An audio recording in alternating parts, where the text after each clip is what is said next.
Ini Babil. Sampah itu berdaulat. Kelantan tidak menerima.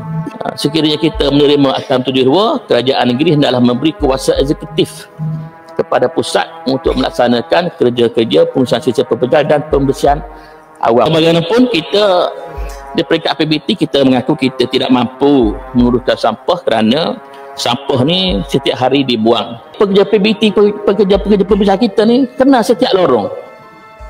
Nah, lorong ni jalan besar, jalan kecil, berapa butir tu sampah dalam kawasan dia jaga.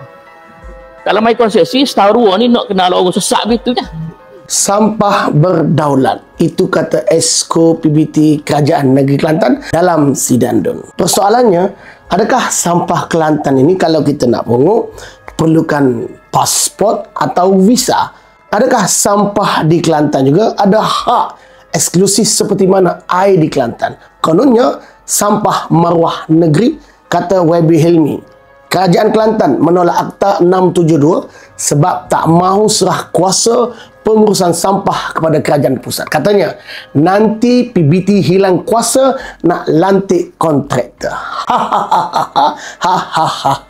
Jadi sekarang ni, Kerajaan Epah Kelantan nak jaga kebersihan ke ataupun nak jaga kontraktor. Masalah sampah di Kelantan ni bukan masalah baru. Ketika menjelang raya hari itu, pegawai PBT sendiri mengatakan bahawa habis daya dah.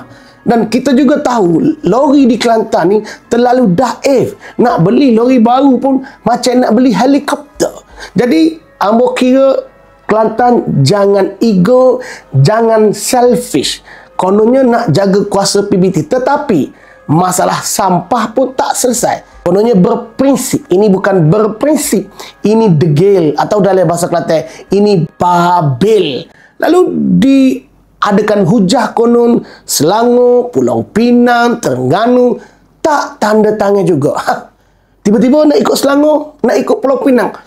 Amo hanya nak bercakap tentang negeri Ambo. Amo nak beritahu bahawa masalah sampah, masalah pengurusan sampah di Kelantan sangat teruk. Dan alasan kononnya, pekerja kita tak kena lorong kapung. Pah, demo dek ramok kau supo dulu kau.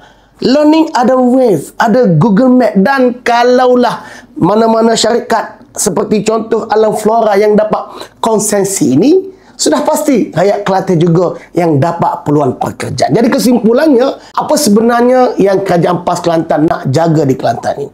Jaga sampah, jaga kontraktor, atau ego politik? Sebab apa? Yang pasti rakyat mahukan keselesaan. Rakyat mahu melihat Kelantan bersih, bukan lagi terkenal dengan Kelantan kotor, Kelantan sampah. Bersihan itu sebahagian daripada iman. Ini bukan kritikan sampah, ini sindiran berkualiti tinggi kepada kerajaan negeri yang kononnya menganggap sampah itu satu maruah, tetapi sebenarnya kerajaan Kelantan tidak bermaruah. Kerana apa? Kerana petikan ego, kerana petikan politik, tak mahu melihat Kelantan bersih. Rakyat Kelantan, lihatlah bagaimana mereka menjadi kerajaan.